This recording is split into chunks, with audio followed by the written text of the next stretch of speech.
Good morning, good morning, good morning sa aking mga minamahal na mga kaibigan at mga kababayan. Saan man kayo ngayon sa Pilipinas at sa ibang bansa ngayon, mga minamahal natin mga OFW, isang magandang umaga. Once again, mga kaibigan, mga kapwa Filipino, isang magandang umaga sa inyong lahat. Sana nasa mabuting kalagayan kayo sa inyong mga trabaho dyan. By the way, this is Coach Ernie once again, your founder of the Lions Group International. And this group, mga kaibigan, is one of the fastest growing group doing live good business.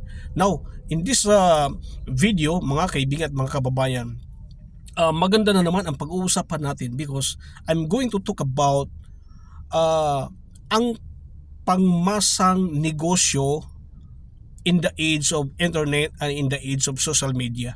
So ano ba yung mga negosyo na pangmasa sa panahon ngayon ng social media at sa panahon ngayon na internet, sa panahon ngayon ng halos lahat ng mga bagay ay mabibili na online. Mga kaibigan, before anything else, I'm going to make some I'm going to make some references or tinatawag natin na comparison because mga kaibigan at mga kababayan, right now tayo mga Filipino, familiar sa atin at mahal na mahal natin yung tinatawag natin na sari-sari store, no? Sari-sari store, halos lahat, every corner all over the country makikita natin ang mga maliliit na mga sari-sari store. At alam niyo ba mga kaibigan at mga kababayan, millions and millions sa ating mga kababayan ay mayroong sarili nilang mga sari-sari store scattered all over the country. And mga kababayan at mga kaibigan, itong sari-sari store na ito, apektado sila nung pumasok sa atin, nung nag-improve, no? Nag-improve yung sari-sari store. Pumasok ngayon ang mga malalaking company at makikita na natin ang mga 7-Eleven, mini stop, yung mga maliliit din na mga matatawag natin na an improvement of sari-sari store na kung saan makikita rin natin all over the country, scattered na po yan. And they are earning big time at nakukuha nila ang market ng mga kababayan natin ng mga sari-sari store.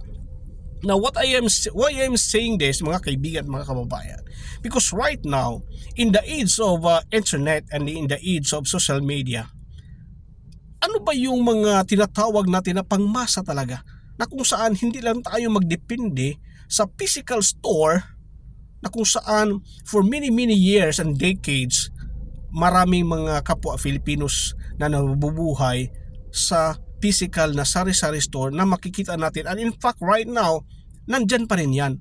Hindi yan nawawala. But the challenge is right now is that ang laki ng opportunity na makukuha natin once na maintindihan natin ang napakalaking opportunity na nasa online, na nasa internet, na nasa social media.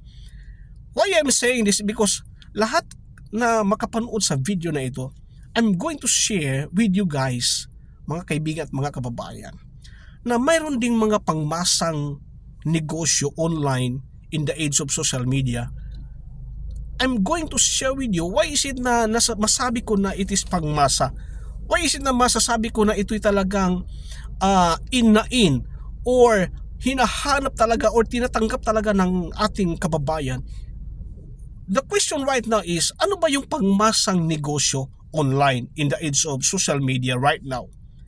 Mga kaibigan at mga kababayan, of course, number one criteria dyan is that yung affordability of the business. Affordability, pag ang negosyo mo medyo may kamahalan, okay, may negosyo ka online na may kamahalan, hindi yan tinatanggap ng karamihan natin ng pagmasa.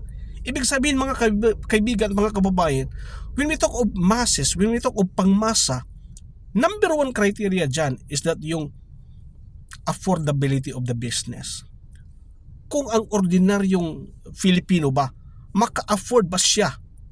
Kung ang ordinaryong teacher, ang ordinaryong security guard, ang ordinaryong even student, ang ordinaryong empleyado, okay, maka-afford ba habang nagtatrabaho siya sa kanyang kumpanya? Maka-afford ba siya pag magkaroon siya ng side hustle online? Yun ang pinaka malaking or number one criteria na masasabi mo na yung opportunity na yan in the age of social media is pangmasa talaga. Number one criteria talaga mga kababayan is that yung affordability. Can afford ba yung ating kapwa Filipino, ordinaryong Filipino? Now, pangalawang criteria mga kababayan at mga kaibigan is that aside sa affordability, it is easy to do business ba? Napakadaling gawin ba yung negosyo na yan online in the age of social media right now?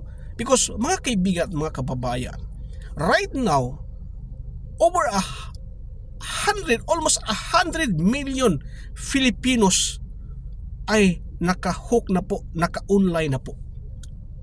Right now, mga kaibigan, in fact right now, there is a study na ang Filipinos is the number one country who spent many hours in the social media.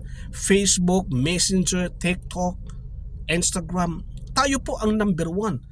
Na when I say number one, napakaraming ginugol na oras dyan sa social media. And this is an opportunity right now to all of us Filipinos. Just a matter of mindset. Pag hindi natin baguhin at hindi natin i-monetize yung oras natin na ginugol sa social media, mga kaibigan at mga kababayan, tayo ay matatalo in the years to come. So, this is my challenge to all of you right now, sa aking mga followers pala, sa aking mga followers sa Facebook ko at sa aking mga subscriber, by the way, sa aking YouTube channel. Kindly subscribe mga kaibigan at mga kabayan sa Coach Ernie Vlog. This is my challenge right now sa aking mga followers at sa aking mga subscriber at sa inyo lahat mga kaibigan at mga kababayan ko. Now, because kung hindi tayo mag-adapt right now sa panahon ng social media in the age of internet right now, at hindi natin I would say makita ang potential to earn big time, tayo rin ang matatalo mga kaibigan at mga kababayan. That's why I wanna open your imagination right now mga kaibigan at mga kababayan, that in the age of social media right now, there is a business, there is a huge opportunity that we can grab it, we can take it, and we can monetize it. And this business mga kaibigan na i-share ko sa inyo is pangmasang negosyo in the age of social media. Pangmasa. Anybody can be part of this company, can really I would say can really monetize, can really become big time in this opportunity, in this company. Because mga kaibigan at mga kababayan, in this company, okay, sa halaga lamang na 2,900 pesos, mabibili mo online store. Mayroon ka ng sari-sari store, not physical store but online store. Ibig sabihin mga kaibigan at mga kababayan, mayroon kang store online na kung saan all over the world, billions of people, you can reach them out because it is online. You have your online store. At mga kaibigan at mga kababayan, no need to buy stocks. Unlike sa physical store wherein you buy stocks and then you sell to your neighbors and friends, they go to your store and buy some of the products that they want. In this online store mga kaibigan, nandun na yung products. Nandun na yung health supplement products in particular, at marami kang products na parating pa sa company na ito. Remember again, you only initial capital is only about 2,900. That's it. Binili mo yung online store mo at lahat ng mga materials online, yan lang ang binili mo sa halaga ng 2,900. Now, yung maintenance mo naman for that online store ay napakaliit lamang, mga kaibigan, mga kababayan. Siyempre, pagdating sa physical store, kung ikumpara natin, yung physical store naman, of course, nagbabayad tayo sa kuryente, nagbabayad tayo kung mayroon tayong hinire na magbabantay sa ating physical store. Siyempre, binigyan natin yan ng sweldo. Pero dito sa online store, mga kaibigan, sa very small amount na tinatawag nating maintenance or subscription, in other words, to say it correctly, subscription, your online store will be open 24 hours a day, and your market is billions of people all over the world.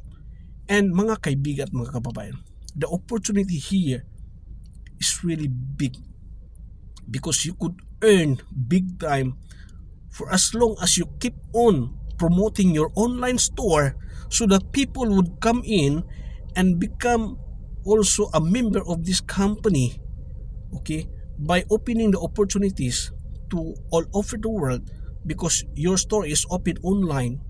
Mga kaibigan at mga kababayan, really, this is an opportunity that you cannot miss. By the way, mga kaibigan at mga kababayan, this company is Live Good Company USA.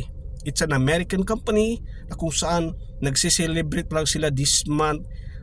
Magto 2 years pa lang ang company na to. So nasa pioneering stage pa lang tayo. Of course, alam natin yan. Pag ikaw ay nasa professional, pag ikaw ay professional network builder, at pag ikaw ay believer ka ng network marketing, of course, alam natin yung tinatawag na law of the first. So law of the first, 2 years pa lang ang company, mga kaibigan at mga kababayan. So to all of you watching right now, just click my link tour above. It's www.livegoodtour.com/audax, and you can join the company right away wherever you are right now in the Philippines and in the world. You just click right away. You just click my link tour above. Okay, this link tour, it's www.livegoodtour.com/audax, and then you can watch a 5-minute video of our chairman, Mr. Ben Glensky. And as well, you put your name and email, then click reserve my position, then join. Mga kaibigan at mga kababayan, we wanna invite you, we wanna challenge you. Make the 2025 your breakthrough year. If right now you're looking for an opportunity, this Live Good company, don't miss it. Never let this opportunity pass by you, mga kaibigan, mga kababayan.